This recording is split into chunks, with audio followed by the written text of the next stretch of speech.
Hello दोस्तों, DNGS study में आपका स्वागत है। तो चलिए दोस्तों, हम लोग जो है यूपी पुलिस री एग्ज़ाम का जो है हिंदी के 37 क्वेश्चन पूछे जाते हैं, उसके बारे में हम लोग आज पढ़ेंगे। तो चलिएगा वीडियो को स्टार्ट करते हैं।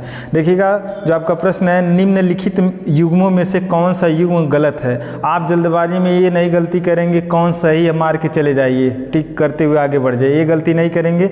यहाँ ध्यान से देखेंगे गलत कहाँ है, तो ये सब बारीकियों को ध्यान में देते हुए हम लोग जो है प्रश्न को करेंगे।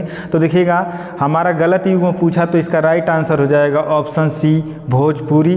जो भोजपुरी जो है आपका पूर्वी हिंदी का नहीं है, तो इस तरह से ये गलत होगा। गलत युग्म कौन सा हो जाएगा, ये वाला सी वाला। अब बात करेंगे, देखिएगा जो अवधि है तो यानी हमारी ये पूर्वी हिंदी का जो है बोली है। ब्रज भाषा की बात करेंगे तो ये पश्चिमी हिंदी की बोली है, और खड़ी बोली जो है आपका पश्चिमी हिंदी का। तो अगर हम बात करें पूर्वी हिंदी की बोली तो अवधि होगा, बघेली होगा, छत्तीसगढ़ी। इसका ट्रिक होगा ABC, यानी अवधि, बघेली, छत्तीसगढ़ी।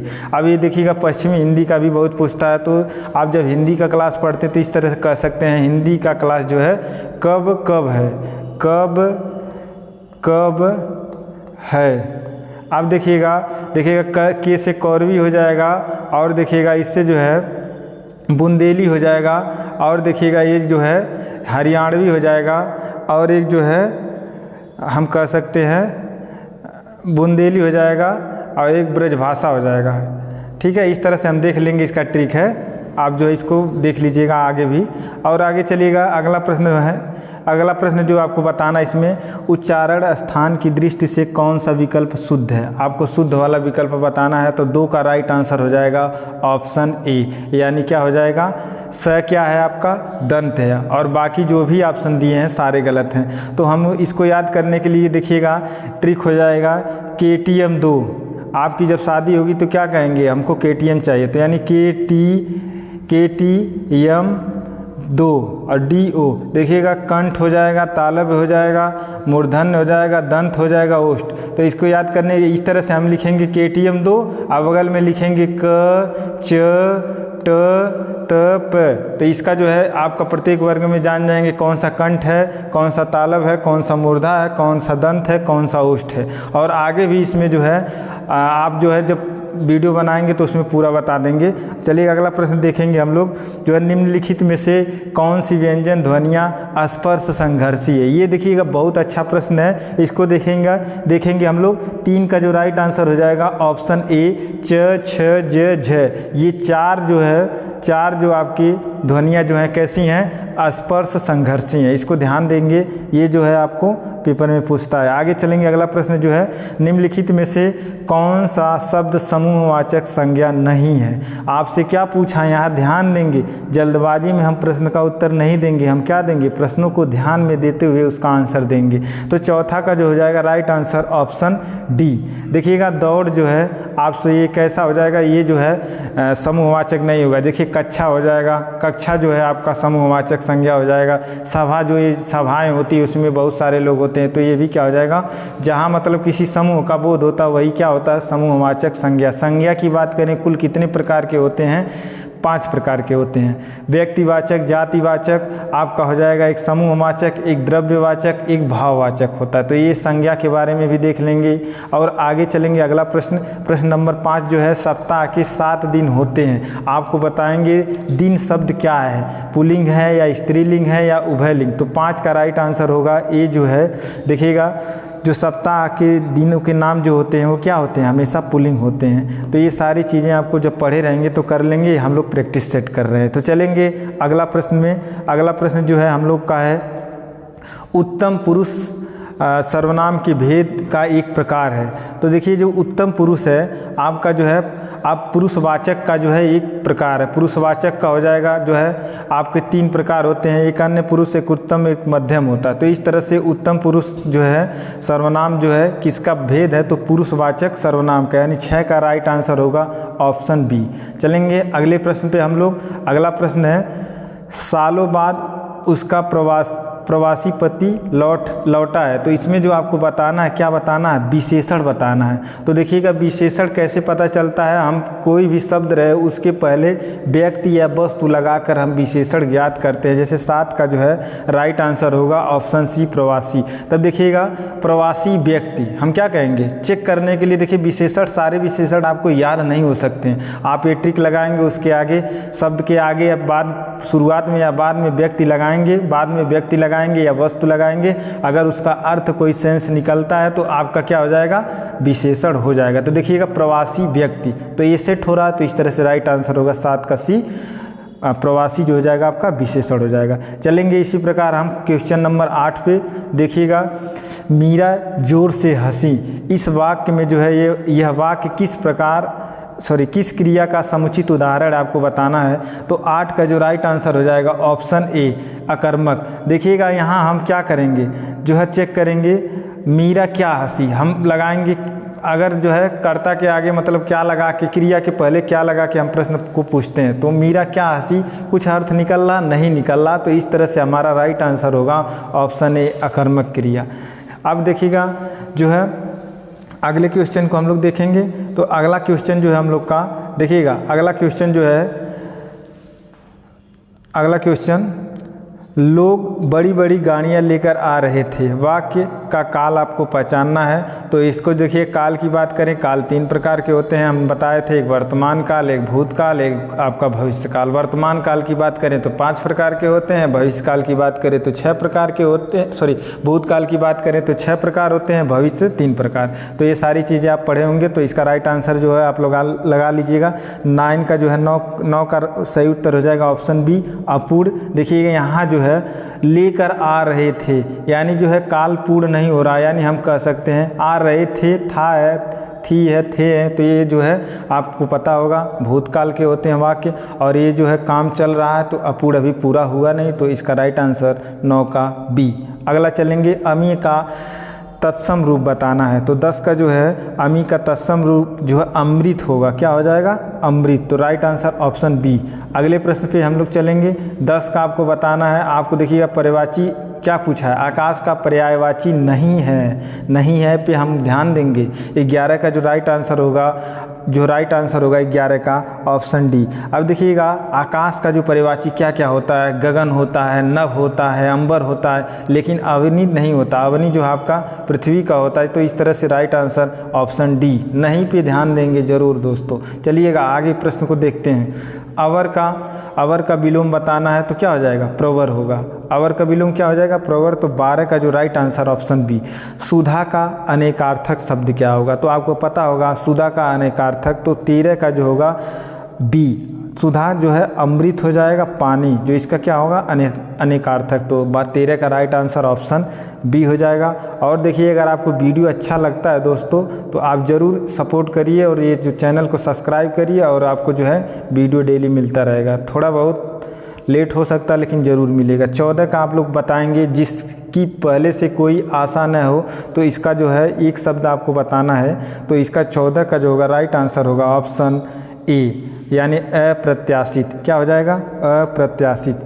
ये अनेकार्थक शब्द हैं जो अप्रत्याशित। चलिएगा आगे जो है हम लोग देखेंगे अगला प्रश्न को। अगले प्रश्न को 15 का सिर फिर जाना, कहते हैं हमारा सिर फिर गया, तो इसका 15 का आप लोग बताएंगे बुद्धि। देखिएगा 15 का जो राइट आंसर हो जाएगा बी, बुद्धि ठिकाने में न रहना, यानी सिर फिर जाता है तो लोग का क्या हो जाता है, बुद्धि ठिकाने में न रहना। अब 16 का चलिएगा, काला अक्षर भैंस बराबर लोकोक्ति का सही अर्थ होगा, आपको बताना है।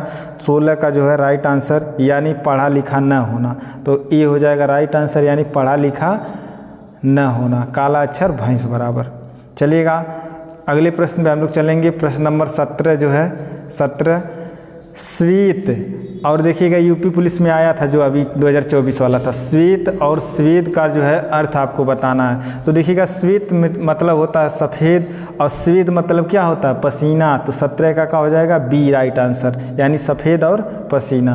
अब आपको बताना 18 का जो है धड़ाक में जो है प्रत्यय बताना है। आप प्रत्यय जो है शब्द के अंत में लगता है, और जो है उपसर्ग शब्द के यानी आदि हम कह सकते हैं, यानी प्रारंभ में लगता है। तो धड़ाक में जो है आपको बताना है 18 का राइट आंसर जो है बी होगा।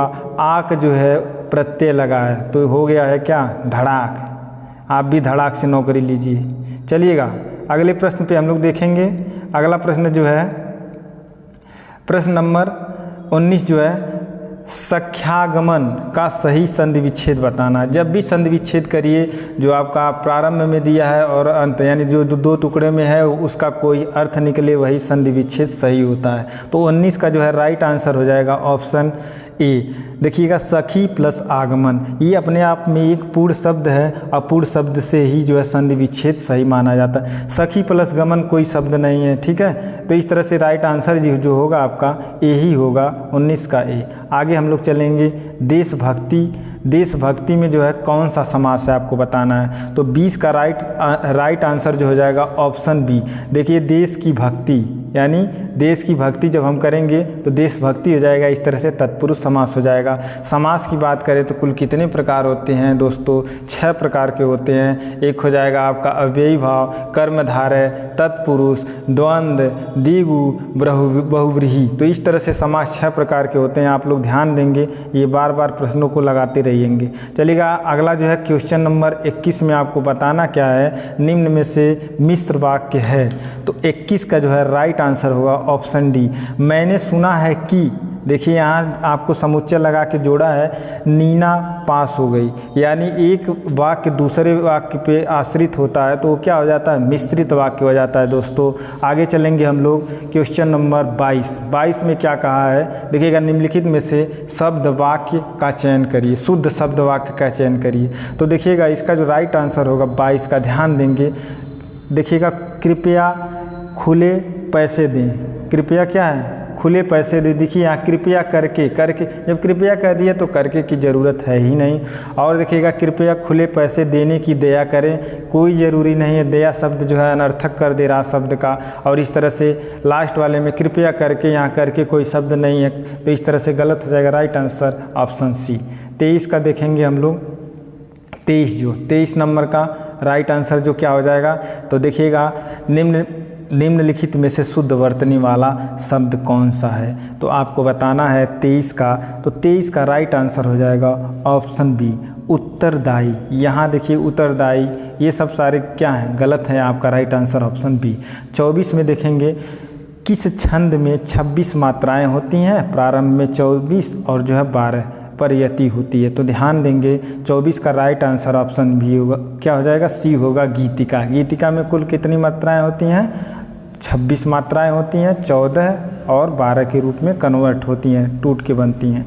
आगे चलेंगे सोहत ओढ़त पीत पट, श्याम सलोने गात, मनहु नीलमणि शैल पर, आपत पराये प्रभात। पंक्तियों में कौन सा अलंकार है दोस्तों, इसको जो है बताना आपको।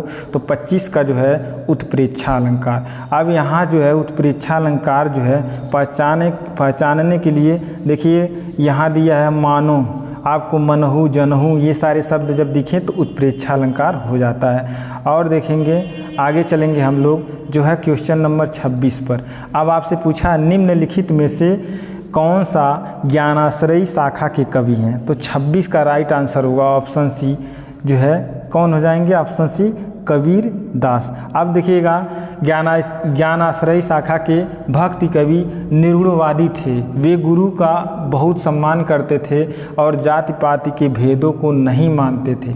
इस शाखा के प्रमुख कवि की बात करेंगे, कबीर दास, नानक, रैदास, दादू दयाल, सुंदर दास, मलूक दास, मलिक मोहम्मद जायसी, ये सब जो है हो जाएंगे। अगला प्रश्न जो है हम देखेंगे सदल मिश्र की रचना कौन सी है। तो 27 का जो है राइट आंसर ऑप्शन हो जाएगा नासिकेतोपाख्यान, जो है सदल मिश्र की रचना हो जाएगी।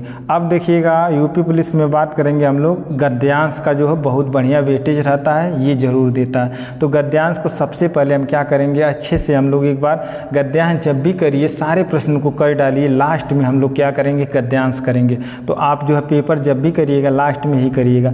कुंती अपने लाडले लाल को, अपने हृदय के टुकड़े को, अपने प्यारे नवजात शिशु को नदी में छोड़कर लौट आई। वह छोटी नदी थी, वह वायु अनुकूल थी, दैव की गति जानी नहीं जाती वह नदी चंबल नदी में जाकर मिलती है। अब शिशु की पिटारी बहती बहती चंबल नदी में आ गई। इटावा के पास चंबल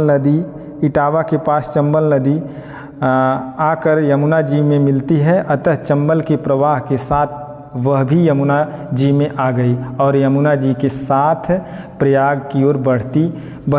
तीर्थराज प्रयाग को कहते हैं, इलाहाबाद में है जो, प्रयाग में जाकर यमुना जी गंगा जी में मिल जाती हैं। अतः अब वह मंजूषा शिशु को लेकर काशी की ओर बहने लगी। उसके साथ न कोई मल्लाह था न पथ प्रदर्शक था, भाग्य उसे स्वयं ही बहाकर ले जा रहा था। और देखिएगा काशीपुरी, पाटलिपुत्र आदि जो है राज्यों की सीमा पार करती हुई गंगा जी के प्रवाह में जो है प्रवाह के साथ जो है वह मंजूषा बिना किसी राज्यों की सीमा को पार करते हुई गंगा जी के प्रवाह में मंजूषा बिना किसी रुकावट के आगे बढ़ती चली गई थी। आगे चलकर वह अंग देश की सीमा में पहुंची। अब मानो उसकी यात्रा समाप्त होगी। उसी समय चंबा नगरी के राजा अधिराज अपनी स्त्री राधा और अपने सेवकों के सहित गंगा स्नान करने आए थे। उन्होंने दूर से इस सुंदर सी पेटी को जाह्नवी की लहरों के साथ क्रीड़ा करते देखा। अंत में उन्होंने अपने सेवकों को आज्ञा दी, सामने यह जो मंजूषा बहती जा रही है उसे पकड़ कर लाओ। कुंती अपने नवजात सुकुमार शिशु को कहाँ छोड़कर आई थी? तो आप पढ़े होंगे, तो जो आप पढ़े हैं शुरू में क्या पढ़े हैं? नदी में छोड़कर आई। कहाँ आई थी? तो नदी में। तो इसका राइट आंसर हो जाएगा ऑप्शन बी, नदी। आगे चलेंगे, मंजूषा, देखिए मंजूषा को कौन लेकर जा रहा था? तो देखिएगा कौन लेकर जा रहा था, तो इसका राइट आंसर हो जाएगा 29 का डी, भाग्य लेकर जा रहा था दोस्तों, भाग्य। अब चलेंगे आगे, 30 का राजा अधिराज ने सेवकों को क्या आज्ञा दी थी? तो आपको पता होगा मंजूषा को लाने के लिए, हम लोग पढ़े हैं ना, तो इसका राइट आंसर हो जाएगा ऑप्शन ई। 23 का क्या हो जाएगा? 30 का ऑप्शन ए। चंबा नगरी के राजा अधिराज किसके साथ स्नान कर रहे थे? राधा और किसके साथ? अपने सेवकों के साथ। तो 31 का जो हो जाएगा राइट आंसर ए हो जाएगा। और आगे हम लोग चलेंगे, अगला जो है प्रश्न, अगला जो है दिए गए, आपको बताना है दिए गए वाक्य के भाग में ज्ञात करिए जहाँ त्रुटि आपको बताना है। देखिएगा इसमें त्रुटि बताना है 32 वाले प्रश्न में। तो 32 का जो है त्रुटि देखिएगा, प्रतिभाशाली छात्रों ने विद्यालय का नाम रोशन किया। देखिए रोशन नहीं, रोशन किया होता है, ठीक है। तो इसका जो है इसमें त्रुटि जो है भाग 3 में है, तो राइट आंसर हो जाएगा ऑप्शन बी। चलिएगा आगे देखेंगे हम लोग, आगे जो है आपको बताना है निम्नलिखित में से दिए गए 4 विकल्पों में से उस उत्तर का विकल्प चयन करें जो मुहावरे का अर्थ व्यक्त करता है। म्याऊं की ठोर पकड़ना, 33 का जो है आपको राइट आंसर बताना है, तो डी हो जाएगा, जोखिम का कार्य करना। आगे जो है इस तरह से हम लोग का 33 प्रश्न हो चुके हैं। खड़ी बोली हिंदी की उत्पत्ति हुई है, तो 34 का जो है आपको बताना है राइट आंसर जो है सौरसेनी अपभ्रंश से। कहाँ से हुई है खड़ी बोली की उत्पत्ति? सौरसेनी अपभ्रंश से हुई है। आगे देख लेंगे भगवत गीता का संधि विच्छेद करना है, तो देखिएगा 35 का जो है राइट आंसर होगा ऑप्शन जो है 35 का क्या हो जाएगा राइट आंसर होगा ऑप्शन सी, भगवत। यहाँ देखिएगा त हलंत रहेगा और गीता अपने आप में यही क्या हो जाएगा सही। ध्यान देंगे, भगवत नहीं करेंगे तो गलत हो जाएगा, ये भगवत गीता होगा। इस तरह से आपको बताना है सुमित्रा नंदन पंत को किस कृति के लिए ज्ञानपीठ पुरस्कार मिला, सबको पता होगा। 36 का जो है राइट आंसर डी, चिदम्बरा के लिए दिया गया था। और लास्ट प्रश्न हम लोग का, हिंदी दिवस कब मनाया जाता? तो सबको पता होगा, अगर आपको पता है तो बताइएगा, वैसे हम बता दे रहे हैं। 37 का राइट आंसर हो जाएगा ऑप्शन बी, 14 सितंबर। तो इस तरह से हम लोग 37 प्रश्न किए हैं। और देखिए आप अपना रिस्पांस दीजिए, दोस्तों के पास शेयर करिए, चैनल को सब्सक्राइब करिए। तो चलिए दोस्तों, जय हिंद, जय भारत।